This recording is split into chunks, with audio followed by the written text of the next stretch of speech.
गरीब बहू का बिना जमीन का ससुराल। नीलम, तुमने आज मुझे बहुत बड़ी खुशी दी है।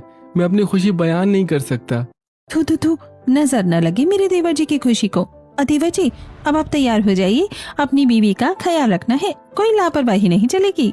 ओए बल्ले बल्ले, मैं भाई बनूंगा, मेरी छोटी सी बहन आएगी, बल्ले बल्ले। मैं भी पोती के रूप में एक लक्ष्मी ही चाहता हूँ। हमारे परिवार को फिलहाल उन्हीं के आशीर्वाद की जरूरत है। छोटी बहू देख, तू तो जानती ही है कि तेरे ससुराल के पास कोई जमीन नहीं है, किराए पर लिया हुआ सिर्फ एक छोटा सा घर है। अनीता बहू को भी गर्भावस्था में बड़ी दिक्कतें होती थी, पर अनीता बहू ने जैसे तैसे सारी चीजें संभाली। तुझे भी थोड़ा संभल कर ही रहना पड़ेगा। जी मम्मी जी, मैं समझ रही हूँ। अपनी जवानी के दिनों से मेरा सपना था कि मैं पैसे कमाकर गांव में जमीन खरीदूंगा, पर तब से लेकर आज तक कभी किस्मत ने साथ ही नहीं दिया। बहुत मेहनत की और पैसे भी कमाए, पर कभी खाने में, कभी पुराने कर्ज में और कभी दवाइयों में पैसे खर्च हो जाते। फिर मैंने सोचा मेरे 2 बेटे हैं, 2 बेटे मेहनत करेंगे, एक की कमाई से घर चल जाएगा और एक की कमाई से हम अपनी छोटी कोई जमीन भी खरीद लेंगे।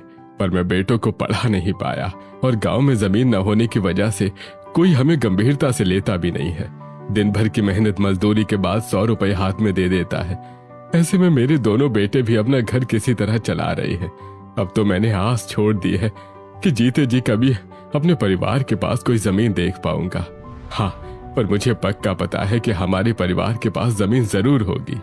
पापा जी, आप ऐसा क्यों कह रहे हैं? हमारे पास भी जमीन होगी और बहुत बड़ी जमीन होगी, और आप भी उसे देखेंगे। बहू, इच्छा तो हमारी भी यही है, और अब तू ही देख कि ये खुशखबरी हमें 2 महीनों पहले मिल जाती। अगर आज हमारे पास जमीन होती तो हम अपनी कमाई करते। अपनी कमाई न होने की वजह से लोगों के घर मेहनत मजदूरी करके सिर्फ 5,000 रुपए कमाकर शहर में तेरी प्रेगनेंसी टेस्ट करने में हमारे दोनों बेटों को 2 महीने लग गए। मम्मी पापा, इतनी खुशियों के माहौल में भी आप लोग कैसी बातें करने लगी? खुशियां बनाए, दुख नहीं। प्रीति सही कह रही है, अब इस बात पर और चर्चा नहीं करनी है। बहू, मुझे लाल मिर्च लाके दे, मैं छोटी बहू की नजर उतारूं। शारदा नीलम की नजर उतारती है। ऐसे ही कुछ दिन बीतते हैं। 2 महीने से नीलम अब 3 महीने की प्रेग्नेंट हो जाती है और गर्मी की दोपहर में अपनी छोटी सी झोपड़ी में पूरा परिवार चावल नमक तेल खा रहे होते हैं। मम्मी, तुम रोज मुझे चावल नमक तेल क्यों देती हो? कभी चावल के साथ सब्जी भी दिया करो ना। बेटा, अभी जो है वही खा लो, जिस दिन सब्जी होंगी उस दिन मैं सब्जी भी बनाऊंगी। अब चलो अच्छे से खाओ। कब हमारे घर में सब्जियां आएंगी? हमारी अपनी जमीन होती, अपनी खेती होती, तब ना हमारे घर में अनाज और सब्जियां होती। जंगल से घिरे इस गांव में कुछ ढंग का काम मिलता है और ना ही हम इतने काबिल हैं कि शहर ही जा पाए। फिर वही बात, आप लोग खाना खाकर आराम कीजिए। हमारे गांव में हमें जो मिल रहा है हम उसी में खुश हैं। खाना खाकर अपने छोटे से घर में रामलाल, नीरज और अरुण लेट जाते हैं। वहीं प्रीति विकास के साथ खेलने चली जाती है और नीलम बैठे बैठे झपकियां ले रही होती है। क्या हुआ देवरानी जी, आप ऐसे झपकियां क्यों ले रही है? दीदी, नींद लग रही है। अब तो जब देखो थकान लगने लगती है, नींद आने लगती है, और तो कभी नींद ही नहीं लगती है। अगर नींद लग रही है तो सो जाइए, बैठे बैठे झपकियां क्यों ले रही हैं? कैसे सो जाऊं दीदी, और कहाँ सो जाऊं? वहाँ ससुर जी और जेठ जी सो रहे हैं और दोपहर का वक्त है, माँ जी जाग रही हैं। अब क्या इनके बगल में लेट जाऊं मैं? नहीं नहीं, ऐसा मत कीजिएगा, वरना अभी माँ जी का पारा गर्म हो जाएगा। कि बहू बात नहीं समझती हैं। थोड़ी देर इंतजार कीजिए, अभी कुछ देर में दोनों भाई काम पर निकल जाएंगे, तब आप लेट जाइएगा। कुछ देर बाद दोपहर की हल्की नींद लेकर दोनों भाई उठते हैं और काम पर निकल जाते हैं। वहीं रामलाल भी गांव के चौपाल की तरफ निकल जाता है। अब थोड़ी देर सो जाती हूँ, बड़ी जोर से नींद लगी रही है। रात में वैसे भी नींद नहीं आती और जगह भी नहीं होती है। अरे बहू देखो, सूरज ढलने वाला है, जल्दी घर में झाड़ू पोंछा करो और संझा बत्ती जला दो सूरज ढलने से पहले। ओहो, अब मैं कैसे सोऊंगी? पर माँ जी की भी बात ठीक है, घर की साफ सफाई करनी है, पानी भी लेकर आना है। ससुराल के कामों के बीच बहुएं सो ही नहीं पाती हैं। पूरा दिन काम करने के बाद भी दोपहर में नीलम और अनीता को जागना पड़ता है, और रात में जब पूरा परिवार साथ सोता तब छोटे से ससुराल में एक कोने में सो रही अनीता और नीलम को ठीक से जगह भी नहीं मिल पाती है। पहले तो जैसे तैसे सो जाती थी, पर अब मेरे पेट में मेरा बच्चा पल रहा है। अब ऐसे कैसे मैं सो सकती हूँ? कहीं मेरे बच्चे को कुछ हो गया तो? क्या हुआ देवरानी जी, क्यों परेशान हो रही है? सो जाइए। हाँ दीदी, सो रही हूँ, थोड़ा पेट बचाना पड़ता है ना। अनीता और नीलम किसी तरह एक दूसरे के कंधे पर सरक कर सोती हैं। ऐसे ही रात के 2 बजे गर्मी से परेशान शारदा की आंखें खुलती हैं और शारदा की नजर अनीता और नीलम के सरके हुए पल्लू पर पड़ती है। इन बहुओं को जरा भी लाशरम नहीं है। कहा है मैंने, छोटा सा ससुराल है, थोड़ा संभल कर रहा करो, पर इन्हें अकल कहाँ आने वाली है। बहुओं उठो। क्या हुआ माँ जी, क्या हुआ? अरे बहू, यहाँ पूरा परिवार सो रहा है और तुम लोगों से अपने पल्लू को नहीं संभाला जा रहा है क्या? अभी रात बिरात मेरी जगह तुम्हारे ससुर जी या जेठ देवर उठे होते और तुम्हें बिना पल्लू के देखते तो कैसा लगता? पल्लू ठीक करके सही से सो। माफ कीजिएगा माँ जी, नींद में साड़ी कब इधर उधर हो जाती है, समझ ही नहीं आता है। तो फिर एक चादर ओढ़कर सोया करो, बहुओं को ऐसे सोना अच्छा नहीं लगता है। नीलम और अनीता एक फटी पुरानी चादर सिर से पांव तक ओढ़ लेती हैं और गर्मी में दोनों की हालत खराब होने लगती है। दिन भर से वैसे ही सो नहीं पाते और ना ही हमारे घर में पंखा है, ना ही इतनी जगह है कि आदमी अच्छे से सो भी पाए। उस पर भी माँ जी हमें चादर लेकर सोने के लिए कहती है। इतनी गर्मी में भला कोई चादर लेकर कैसे सो सकता है? देवरानी जी, माँ जी ये हमारे लिए ही कर रही हैं, अब आप खुद ही सोचिए, जिस तरह हम सोए थे अगर हमें कोई देखता तो क्या अच्छा लगता? दीदी, काश हम गरीब बहुओं के ससुराल के पास भी जमीन होती तो हमारे भी अलग कमरे होते जहां हम आराम से सो पाते। बिना जमीन का ससुराल होने की वजह से सोना भी कितना मुश्किल हो गया है। अब तो धीरे धीरे परिवार और बड़ा होता जाएगा, फिर न जाने हम क्या ही करेंगे। बिना जमीन वाले ससुराल में किस तरह समय बिताते हुए अब नीलम 4 महीने की गर्भवती हो चुकी थी। वहीं दूसरी तरफ गर्मी भी अपने जोर पर होती है। छोटा सा घर गर्मी में तप रहा होता है। ऐसे में एक दिन दूर की एक अमीर रिश्तेदार गायत्री गर्भवती नीलम से मिलने आई होती है। आइए आइए बैठिए। बैठेगी? कहाँ बैठे? इस घर में बैठने की जगह कहाँ है? शर्मिंदा ना कीजिए हमें, अंदर आइए, यही छोटा सा घर है हमारा, हम इसी में रहते हैं। छोटा सा घर नहीं, झोपड़ी कहते हैं इसे। माचिस के डिब्बे जितना तो घर है, ऊपर से एक तरफ रसोई, वहाँ कपड़े और बीच में ये छोटी सी जगह जहाँ 4 आदमी सही से बैठ नहीं सकते। न जाने यहाँ आप लोग सोते कैसे हैं। चाहे जैसा भी है, हमारा ससुराल है, आपको हमारे ससुराल के बारे में इस तरह नहीं बोलना चाहिए। अरे बहू, क्या ही गलत कह रही है। ऐसा करो, बाहर ही खटिया डाल दो, अंदर वैसे भी सभी बैठ नहीं पाएंगे। कोई जरूरत नहीं है, मैं तो बस नीलम बहू को देखने आई थी और घर देखकर समझ ही गई कि इस घर की बहुएं कैसे रहती होंगी। मैं चलती हूँ, राम राम। इतना कहकर गायत्री घर के दरवाजे से लौट जाती है और दरवाजे से लौट गए मेहमानों से परिवार को बड़ी शर्मिंदगी महसूस होती है। ऐसे ही कुछ दिन बीतते हैं। एक रात प्रीति अपने कॉलेज का प्रोजेक्ट बना रही होती है और पूरा परिवार सो रहा होता है। ओहो, जगह ही नहीं हो रही है कि मैं सही से प्रोजेक्ट बना पाऊँ और कल ही मुझे प्रोजेक्ट भी जमा करना होगा। अब अगर प्रोजेक्ट नहीं बन पाया तो प्रोफेसर मुझे फेल कर देंगे। मुझे कैसे भी करके प्रोजेक्ट बनाना ही पड़ेगा। प्रीति जैसे तैसे प्रोजेक्ट बनाती है और प्रोजेक्ट बनाकर बैठे बैठे ही सो जाती है। तभी पास में सो रहे विकास का पैर लगकर प्रोजेक्ट पर करा गिर जाता है और अगले दिन हड़बड़ी में प्रीति तैयार होती है और बिना प्रोजेक्ट पर ध्यान दिए प्रोजेक्ट लेकर अपने कॉलेज आ जाती है और क्लासरूम में प्रोजेक्ट सबमिशन के लिए प्रोजेक्ट निकालती है। हे भगवान, मेरा प्रोजेक्ट खराब कैसे हो गया? इस पर रंग कैसे गिर गया? Preeti, what is this? तुम रंग लगा हुआ प्रोजेक्ट सबमिट करना चाहती हो? No sir. माचिस के डिब्बे जितना घर है इसका, उसी में बैठ कर प्रोजेक्ट बना रही होगी और किसी तरह कलर गिर गया होगा। ये सर, ऐसा हो सकता है? वेरी इनरिस्पॉन्सिबल। प्रीति, जस्ट बिकॉज तुम्हारे भैया बहुत मेहनत करते हैं इसीलिए मैं प्रोजेक्ट सबमिट कर ले रहा हूँ, वरना मैं बिल्कुल प्रोजेक्ट नहीं लेता। बेचारी प्रीति, इतनी मेहनत करके इसने प्रोजेक्ट बनाया और फिर भी मार्क्स तो आधे ही मिलेंगे। खैर, तेरा प्रोजेक्ट तो जमा हो गया। यार, मैंने रात भर जाकर प्रोजेक्ट बनाया था, मेरे लिए प्रोजेक्ट के मार्क्स भी बहुत इम्पोर्टेंट है। अब तो भगवान भरोसे है तेरा कॉलेज में पास हो पाना, क्योंकि अगर प्रोजेक्ट में फेल हो गई तो चाहे जितने अच्छे मार्क्स लेकर आ जा, डिग्री नहीं मिलने वाली। ये सुनकर प्रीति और भी परेशान हो जाती है। ऐसे ही कुछ दिन बीतते हैं। एक दिन नीरज और अरुण गांव के बड़े जमींदार धनंजय की हवेली में फर्निश फेंकने का काम कर रहे होते हैं। वहीं धनंजय कुछ जमींदारों के साथ आंगन में बैठकर जमाई खाता पीता आसपास काफी कचरा कर देता है। छी छी छी, यहाँ कितनी गंदगी इकट्ठा हो गई है। केले के छिलके, ये वो। तुम दोनों, फर्निश फेंकना बाद में, पहले यहाँ साफ सफाई करो और कूड़े की बाल्टी से कूड़ा फेंक कर उसे धोकर रख दो। माफ कीजिएगा जमींदार जी, हम ये काम नहीं करते हैं। हमारा काम मेहनत मजदूरी का होता है। अरे तो गधा मजदूरी तो तुम्हें करनी ही है, मैंने मना थोड़े किया है, पर पहले ये सब साफ करो। जमींदार जी, ये सब काम हम नहीं करते हैं, और जब गंदगी आपने फैलाई है तो साफ भी आपको करना चाहिए। किसी गरीब की मजबूरी का फायदा उठाकर उससे अपनी गंदगी साफ करवाना इंसानियत नहीं है। अरे तुम दो कौड़ी के लोग अब मुझे इंसानियत की बातें सिखाओगे? गांव में 1 इंच जमीन नहीं है तुम्हारी, और गांव के सबसे बड़े जमींदार से जुबान लड़ा रहे हो। सीधे तरीके से ये कूड़ा साफ करते हो या नहीं? और इसके बाद तुम्हें मेरी हवेली के बाथरूम भी साफ करने हैं। अरे नहीं करेंगे हम, और भला हम क्यों करें आपका बाथरूम साफ और आपके कूड़े कचरे? हम मिस्र नहीं है। मेरी बैठक में मेरी बेइज्जती, अगर मैंने इन्हें जाने दिया तो जमींदार होने के नाते मेरी क्या इज्जत रह जाएगी?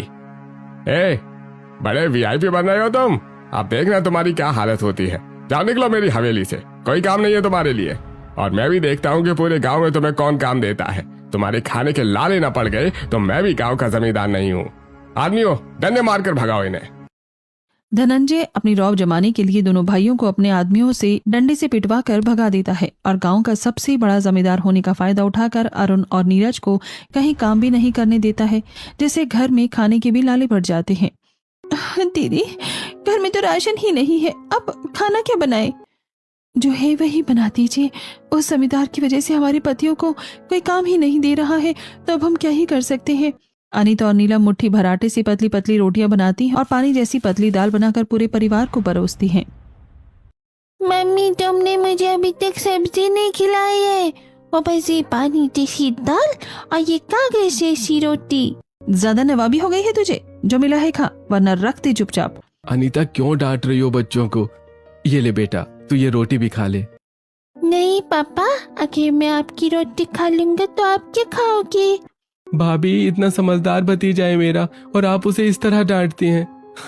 अरे अब बच्चा है, मन तो करेगा ही अच्छी चीजें खाने का। हमारे सभी पड़ोसियों को दिन भर अच्छा खाना खाते देखता है। मन मार कर पूरा परिवार खाना खाता है। इसी में अनीता और नीलम भूखी रह जाती हैं। जमीन की कमी पूरे परिवार को खल ही रही होती है। उसी में एक दोपहर अपने घर का किराया लेने हरिशंकर आ जाता है। अरे कब दोगे तुम मेरा पैसा? अरे कल महीना पूरा हो गया और आज दोपहर हो गई, जल्दी मेरा पैसा दो।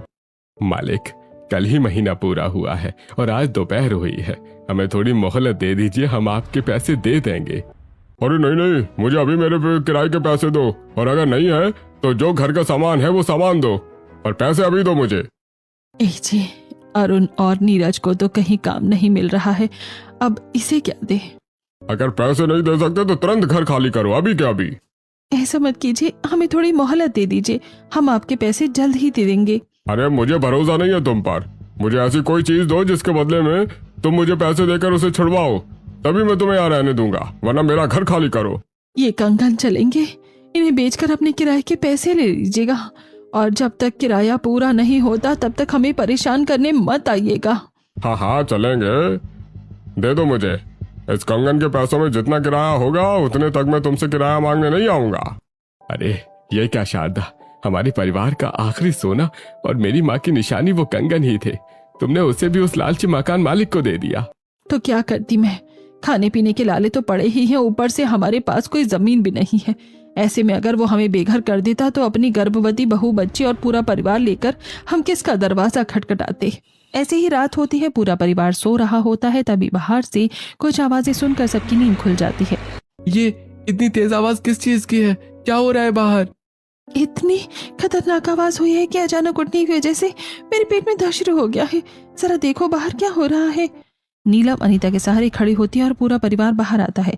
बाहर एक बुलडोजर गरीब परिवार के घर की तरफ बढ़ रहा होता है। अरे कौन हो तुम लोग? पीछे हटो, कहाँ आगे बढ़े जा रहे हो? हमारा घर टूट जाएगा, पीछे हटो। अरे भैया आप हटिए वहाँ से, वो पागल आपके ऊपर ही बुलडोजर चढ़ा देगा। अरे जल्दी हटिए। अरे ये हमारा घर तोड़ देगा क्या? नीलम और अनीता अपने पतियों को खींचकर अपने पूरे परिवार के साथ साइड में ले जाती हैं और बुलडोजर एक ही बार में गरीब परिवार के घर को ध्वस्त कर देता है और सरकारी ऑफिसर बुलडोजर से उतरता है। अरे तुम्हारी यह झोपड़ी अवैध निर्माण है, इसलिए हमने इसे तोड़ा है। क्यों बनाया था ये झोपड़ी यहाँ पर? अरे हमने नहीं बनाया, हम तो यहाँ किराए पर थे। अरे परिवार वाले हो तुम लोग, इसलिए तुम्हारी बात पर यकीन करता हूँ। अब निकल जाओ यहाँ से, वरना मुझे तुम्हें कस्टडी में लेकर पूछताछ करनी पड़ेगी और मैं ये नहीं चाहता। अरे जाओ, भागो यहाँ से। सरकारी ऑफिसर की राय मानकर पूरा परिवार रात में भटकते हुए दूर जंगल में एक पेड़ के पास आकर चांद की रोशनी में बैठ जाता है।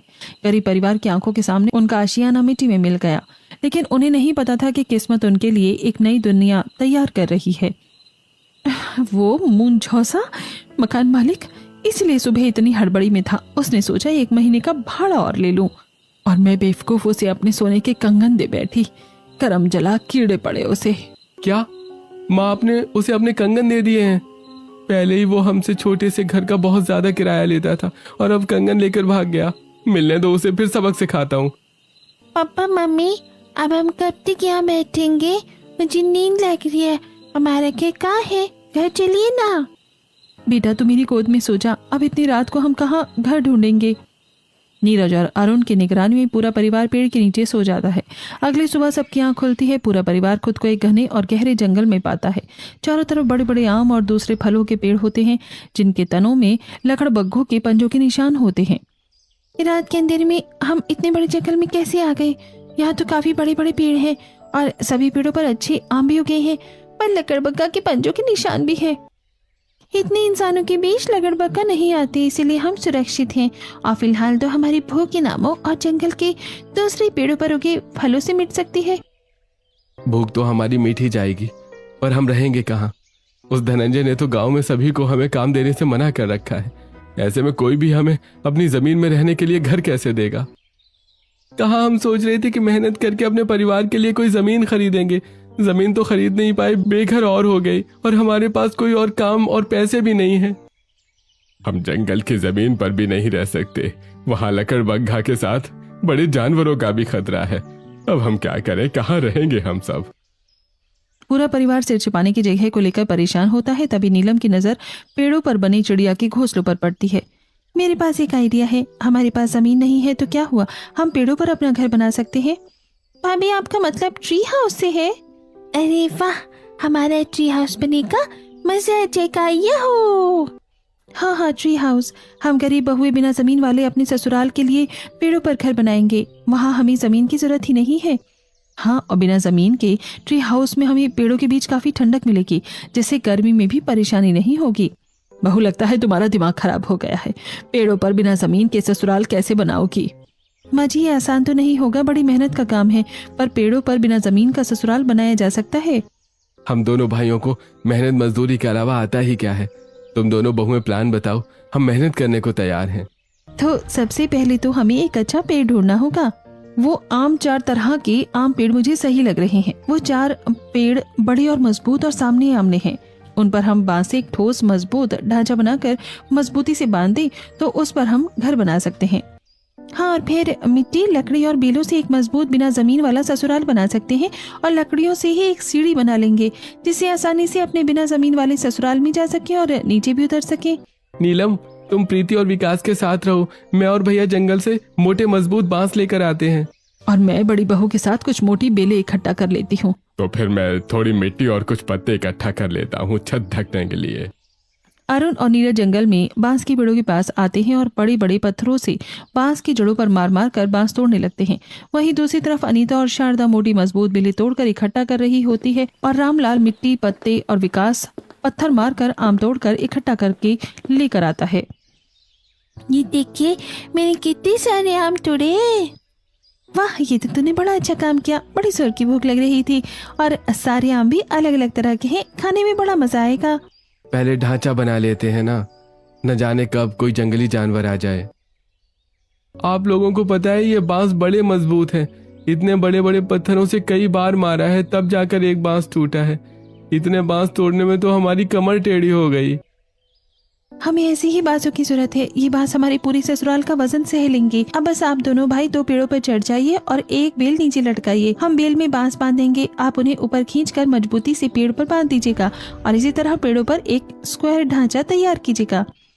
अरुण और नीरज आमने सामने के पेड़ों पर चढ़कर एक मोटी बेल तने नीचे लटकाते हैं, जिसमें अनीता और नीलम बांस बांध देती हैं। दोनों भाई बांस ऊपर खींचकर एक दूसरे के पेड़ की तरफ बढ़ाकर पेड़ों में बेलों से बांध देते हैं उसे। ऐसे ही चारों पेड़ों पर एक चौकटा फ्रेम तैयार करते हैं। फिर उस फ्रेमों में बांस बांधते हुए एक मजबूत ढांचा तैयार कर लेते हैं। फिर लकड़ी की सीढ़ी बनाकर सभी सदस्य सारा सामान लेकर ढांचे पर चढ़ जाते हैं। हम सभी आम खा लेते हैं, फिर माँ जी पापा जी आप दोनों बैठकर छत तैयार कीजिएगा और हम सभी चारदीवारी तैयार करेंगे। पूरा परिवार जंगल के मीठे आम खाता है। फिर रामलाल शारदा छत तैयार करने लगते हैं और सभी मिलकर मजबूत लकड़ियों को बिलों से बांधते हुए चार दीवार खड़ी करते हैं। उसके बाद चारों दीवारों को आपस में और पेड़ों से बांधकर ऊपर लकड़ियां, मिट्टी और पत्तों से बनी छत लगाते हैं। घर में खिड़की, दरवाजे और अंदर सभी के लिए अलग अलग बड़े कमरे होते हैं।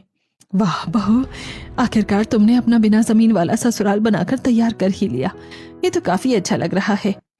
अरे वाह, देखो बुआ यहाँ कितनी सही जगह। अब मुझे आपका प्रोजेक्ट भी खराब नहीं करना होगा। अब मम्मी और चाची को जब नहाना होगा वो अपने कमरे में जाकर नहा लेंगी। हम लोगों को घर से बाहर नहीं जाना पड़ेगा। अरे बुद्धू, हम अपने कमरे में जाकर क्यों नहाएंगे? हम नदी के किनारे जाकर नहा सकते हैं और अगर यहाँ नहाना है तो नहाने के लिए एक अलग बाथरूम बनाएंगे। भाभी हम एक बाथरूम बना ही लेते हैं, जिसका जैसे मन करेगा वैसे नहाएगा। पर बहू, ये कैसा ससुराल है जहाँ रसोई ही नहीं है? सारी जिंदगी हम सिर्फ फल खाकर थोड़ी ही रहेंगे, खाना भी तो खाना होगा। अरे भाग्यवान, खाना तो तब खाएंगे जब हमारे पास अनाज और सब्जी खरीदने के लिए पैसे होंगे। अनाज और सब्जी ही नहीं है तो रसोई में बहुएं बनाएंगी क्या? पापा जी, अब हमारे पास सब कुछ होगा। जब हम बिना जमीन का ससुराल बना सकते हैं तो बिना जमीन की खेती भी कर सकते हैं। बिना जमीन की खेती? और वो कैसे देवरानी जी? दीदी, मैंने सुना है कि अगर दो तरह के एक ही जाति के फलों को मिला दे तो एक नई जाति का फल बनकर तैयार होता है। ऐसे फलों में काफी स्वाद होता है और बाजार में अच्छे दाम मिलते हैं। मैं समझ गई, हमारे घर 4 अलग अलग तरह के आम के पेड़ों पर बना है। अगर हम इन चारों तरह के आमों को एक दूसरे की पनपे हुए टहनी में जोड़ देते हैं तो कुछ ही दिनों में एक नए आम का जन्म होगा। और इन्हीं पेड़ों के तनों में अगर हम एक घुमावदार रास्ता बनाकर सब्जियों के बीज बो दें तो पेड़ों से ही पोषक तत्व खींचकर बहुत अच्छी सब्जियां उगेंगी। और जंगल की जमीन पर हम अनाज की खेती कर लेंगे। हम ऐसा नहीं कर सकते, वरना अनाज खाने जंगल के शाकाहारी पशु हमारे खेतों में आएंगे और शायद उनका पीछा करते हुए कोई जंगली जानवर भी आ जाए। हम सिर्फ थोड़े पैसे कमाने तक ही यहाँ पर रहेंगे क्योंकि किसी भी तरह से जंगल बहुत ज्यादा सुरक्षित नहीं है। तो बहू, अनाज कैसे उगाएंगे? माँ जी, फिलहाल हम कुछ आम बेचकर अपने लिए कुछ कपड़े लेकर आते हैं और सब्जियों के लिए बीज जुगाड़ करके बीज बोएंगे। साथ ही अपना खास आम तैयार करेंगे और सब्जियों और आम बेचकर अपना अनाज लाएंगे और पैसे कमाएंगे। फिर गांव में जमीन भी खरीदेंगे। गरीब बहू अपने पूरे ससुराल को अपना सारा प्लान बताती हैं। ऐसे ही रात होती है और चांदनी रात में भी सभी अपने अपने कमरों में आराम से सो रहे होते हैं। अब पल्लू दाहिने जाए या बाहिने, कोई फर्क ही नहीं पड़ता, हम आराम से सो सकते हैं। अब गर्मी में भी हमें चादर ओढ़ने की जरूरत नहीं है और बिना दाहिने बाहिने देखे हम अपने पतियों के साथ सो सकते हैं। रात बिताती है। अगले दिन अनीता और नीलम अपने पतियों के साथ चारों आम के पेड़ों से कुछ आम तोड़ती हैं और नीलम अपना पेट संभालते हुए धीरे धीरे सभी के साथ नीचे उतरती है और फिर चारों गांव में आम बेचने आते हैं। वहीं नीलम और अनीता गांव के सरकारी स्कूल में मिड डे मील बनाने का काम ले लेती हैं। वाह दीदी, मान गए आपको। जिठानी आखिर जिठानी ही होती है। सब्जियों के बीज इकट्ठा करने का और पैसे कमाने का क्या प्लान बनाए हैं आपने? बच्चों का मिड डे मील बनाने से हमें पैसे भी मिल जाएंगे और इन सब्जियों से हम बीज भी इकट्ठा कर लेंगे। एक तीर से 2 निशाने लग गए। देवरानी जी, 2 नहीं 3। तीसरा, हम मिड डे मील बनाने पर खाना भी मिलेगा हमें, जिससे हमारे आज ससुराल का पेट भी भर जाएगा और हमारे पतियों ने जो आम बेचे होंगे उन पैसों से कपड़े भी आ जाएंगे। अनीता और नीलम सब्जियां बनाते हुए सभी की सब्जियों से थोड़े थोड़े बीज निकाल लेती हैं। फिर खाना बनाने के बाद अपने परिवार के लिए थोड़ा खाना बांध लेती हैं। वहीं दूसरी तरफ अरुण और नीरज आम बेचकर अपने पूरे परिवार के लिए एक एक जोड़ी कपड़े खरीद लेते हैं। इसके बाद दोनों पति अपनी पत्नियों के साथ मिलकर अपने बिना जमीन वाले ससुराल में पहुंचते हैं, जहां सभी शारदा के बनाए मिट्टी के बर्तनों में खाना खाते हैं। वाह मम्मी, चाची, आप दोनों का बिना जमीन का ससुराल तो बहुत अच्छा है। यहाँ गर्मी भी नहीं लगती, यहाँ सोने के लिए जगह भी है और अच्छा खाना भी खिला रहे हो आप लोग।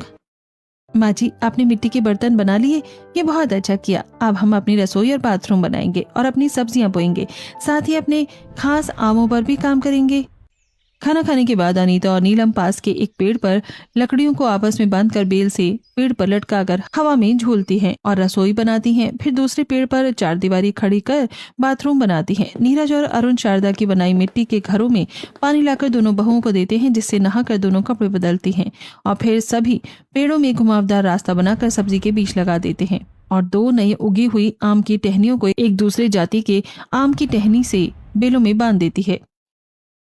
अब बस कुछ दिन और हमारे पास अपनी सब्जियां होंगी और एक खास प्रकार का आम होगा जिससे हम बहुत पैसे कमाएंगे और अपने ससुराल के लिए जमीन खरीदेंगे। ऐसे ही जंगल में आमों को बेचते हुए बहुएं 20 दिन बिताती हैं। अब बहुओं के बिना जमीन वाले ससुराल में एक नई जाति के कई सारे लोग आ ही जाते हैं। काफी बड़े और रसीले होते हैं। वहीं ढेर सारी पौष्टिक सब्जियां भी उगी जाती हैं। वाह बहू, तुम लोगों का प्लान तो कामयाब हो गया। मैंने सोचा भी नहीं था कि बिना जमीन का ससुराल बनाया जा सकता है, खेती की जा सकती है। और ये आम तो देखने में ही बड़े स्वादिष्ट लग रहे हैं। मम्मी आम तोड़ो ना, हम खाकर देखते हैं आम कैसा है। पूरा परिवार अपने खास तरह के आम तोड़ता है और सभी आम खाते हैं। वाह भाभी, कितनी रसीले मीठे मजेदार आम है, मजा ही आ गया। भाई, उन आमों के तो लोग दीवाने हो जाएंगे, दुगने दामों में खरीद लेंगे। कितने में बेचेंगे हम ये आम? गांव में बिकने वाले सबसे अच्छे आमों में जो भी दाम हो उन्हीं दामों में ये हम बेचेंगे। फिर जब लोगों को हमारे आम का स्वाद पसंद आ जाएगा तो अपने आप हम आमों के दाम में बढ़ेंगे। नीरज और नीलम अपने खास तरह के आम तोड़कर उस एक टोकरी में इकट्ठा करते हैं और उनकी जगह दूसरे आम लगा देते हैं। वहीं अनीता और अरुण अपनी सब्जियां तोड़कर गांव के बाजार चले जाते हैं। सभी साथ बैठकर अपनी खास सब्जियां और खास आम बेचने लगते हैं। आओ आओ भाई आओ, नए ताजे आम और हरी हरी सब्जियां खाओ। आ जाओ आ जाओ। एक बार खाओगे बार बार खाओगे, कोई मिलावट नहीं, शुद्ध सब्जियां और आम। आइए आइए। अरे भाई, इतना शोर मचा रहे हो, क्या सच में बिना मिलावट की हुई सब्जियां और आम हैं? अरे भैया जरा टेस्ट तो कराओ, बिना टेस्ट किए तुम्हारे आम कैसे खरीद लें हम? हाँ क्यों नहीं, ये लीजिए, आप सभी आम खाकर देखिए। आइए आइए, और ये सब्जियां भी चेक कर देखिए, अगर पसंद ना आए तो फ्री में ले जाइए। नीरज के इतना कहते ही मिलावटी सब्जियां और फल खरीद रहे सभी ग्राहक उनकी तरफ आकर आम की सब्जियों को चखने लगते हैं। अरे वाह, क्या आम है, क्या सब्जियां हैं। अरे भाई जरा मुझे भी दे दो ना, और ये सब्जियां भी पाव किलो कर दो। अरे भाई, मुझे तो तुम अपने आधे आम दे दो और कुछ सब्जियां भी दे दो, और कल फिर लेकर आना, मुझे आम बड़े पसंद आए तुम्हारे। अरे भाई, कितने किलो दिए आम? गांव के सबसे अच्छे आम 200 रुपए किलो है। अब आप हमारे ये आम 200 रुपए किलो ही लेकर जाइए। हम अच्छी चीज की अच्छी कीमत देते हैं। मैं ये आम 300 रुपए किलो खरीदूंगा, पर स्वाद में कभी कोई होनी नहीं चाहिए। कुछ मिनटों में ही गरीब बहुओं के सारे आम और सारी सब्जियां बिक जाती हैं और बहुएं अपने हाथ में आए पैसे देखकर बड़े खुश होती हैं। ऐसे ही 1-2 दिन बीतते हैं। अरुण, अनीता, नीरज और नीलम अच्छे से पैसे कमाने लगते हैं। तभी गांव में सब्जियां बेचने वाले किसान बाजार में उनके पास आते हैं।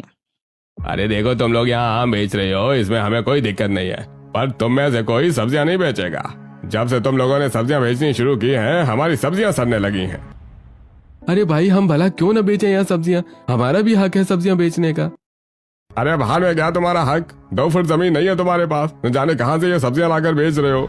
अगर तुमने सब्जियां बेचनी बंद नहीं की ना, तो हम कह देंगे कि तुम जंगली सब्जियां बेचते हो, और वैसे भी जमींदार धनंजय तुम पर गुस्सा है। 2 मिनट नहीं लगेंगे तुम्हें गांव से जेल पहुंचाने में। महेश की धमकी और अपनी कमजोरी की वजह से पूरा परिवार सब्जियां बेचने से पीछे हट जाता है।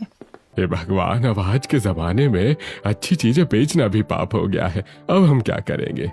पूरा परिवार अपनी समस्या का समाधान ढूंढ ही रहा होता है। तभी फॉरेस्ट ऑफिसर आशुतोष अपनी टीम के साथ बहुओं के बिना जमीन वाले ससुराल में पहुंचता है। कौन हो तुम लोग, और किससे पूछ कर जंगल में तुमने ये घर बनाया है? सर, हम गरीब लोगों के पास जमीन नहीं है, इस वजह से यहाँ वहाँ भटकते हुए अपने बिना जमीन के ससुराल बनाया है। पर ये इलीगल है, कल को अगर तुम्हें कुछ हो गया तो कौन जिम्मेदारी लेगा? सर, हमें थोड़ी मोहलत ही दीजिए। जैसे ही हमारे पास कुछ पैसे जुटेंगे, हम तुरंत कोई जमीन लेकर वहाँ अपना ससुराल बना लेंगे। आप गर्भवती हैं और मजबूर हैं, इसलिए मैं आपको मोहलत देता हूँ, पर जो करना है जल्दी कीजिए। इतना कहकर आशुतोष चला जाता है। अगले दिन बहुएं अपने पतियों के साथ आम बेचने के लिए अपने पेड़ों के नीचे उतरती हैं। तभी उनकी नजर नदी के पास हो गए एलोवेरा पर पड़ती है। गर्मियों का मौसम चल रहा है, ऐसे में लोग एलोवेरा का बहुत इस्तेमाल करते हैं। सब्जियां नहीं, हम एलोवेरा को ही बेच सकते हैं। कुछ पैसे कमाने की उम्मीद में नीलम आम के साथ कुछ एलोवेरा भी ले आती है और सभी गांव में आकर आम और एलोवेरा बेचते हैं। गरीब आदमी अपनी सोच से ही गरीब होता है। आजकल ऐसे एलोवेरा कौन इस्तेमाल करता है? अब तो ब्रांडेड एलोवेरा चलाते हैं। ये देखो, मेरे पति शहर से लेकर आए हैं, पूरे 500 रुपए का है।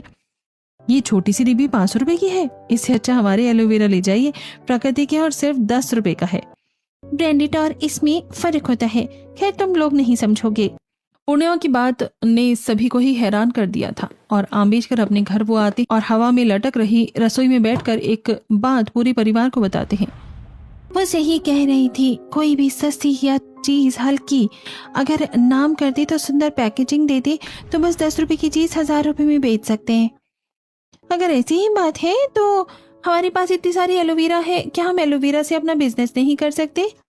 बिल्कुल कर सकते हैं, पर उसके लिए आपको पहले एलोवेरा के कई खास चीज़ बनानी होगी, उसके पेटेंट करवाना पड़ेगा, ये सब शहर जाकर ही होगा। ठीक है, तो फिर हम अब बहुत खास एलोवेरा जेल बनाएंगे और उसे बेचेंगे। अगले दिन नीलम और अनीता नदी के किनारे ढेर सारे एलोवेरा के पौधे लगाती हैं और उगे हुए एलोवेरा को 2 लकड़ी के ड्रम में इकट्ठा करती हैं। एक में चंदन, एक में गुलाब की पंखुड़ियां मिलाती हैं। फिर बाजार से खरीदे सुंदर डिब्बे में एलोवेरा जेल भरती हैं और अपने पतियों के साथ शहर जाकर अपने प्रोडक्ट को वेरीफाई और रजिस्टर करवाती हैं। और शहर का एक बड़ा ब्रांड अनीता नीलम से उनके aloe vera gel herbal aloe vera gel के नाम से बेचने और गाँव में एक बड़ी जमीन खरीद कर अपना सुंदर ससुराल वो बनाती हैं। बहुआ, तुमने कहा था ना कि मुझे जीते जी अपने परिवार को जमीन लेते हुए दिखाओगी। आज मुझे ऐसा लग रहा है जैसे मैंने नहीं, मेरी बहुओं ने पूरी जिंदगी का सपना पूरा कर दिया हो। गरीब बहुएं अपनी मेहनत और लगन से अपने बिना जमीन वाले ससुराल को न सिर्फ जमीन दिलाती हैं बल्कि गांव में मान सम्मान भी दिलाती हैं और अपने ससुराल में हंसी खुशी जीवन जीती हैं।